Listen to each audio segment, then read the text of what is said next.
ఇది ఒక్క మాట చాలదా అండి?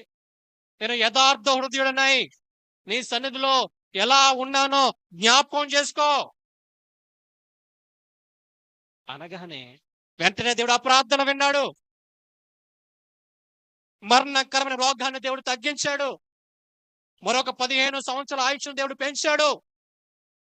ఇది ఎలా జరిగింది? ఎలా జరిగింది? అతని యథార్థ హృదయం వల్ల జరిగింది. దేవునికి స్తోత్రం. హల్లెలూయా. నీకు నిజంగా యథార్థ హృదయం ఉంటే దేవుడు ఎలాంటి పరిస్థితుల్లో అయినా నువ్వు చేసే ప్రార్థన దేవుడు వింటాడండి. అతని దగ్గర యథార్థ హృదయమే లేకపోయి ఉంటే ఆ ప్రార్థన దేవుడు అంగీకరించేవాడా? ఆ ప్రార్థన దేవుడు ఆలకించేవాడా? కాదుగా. అతని యథార్థ హృదయము అతని మరణ దశలో అతని జీవానికి కారణమైంది. అదే యథార్థ హృదయాన్ని నువ్వు నేను కలిగి ఉంటే నీ రోగంలో స్వస్థత కారణం అదే అవుతుంది.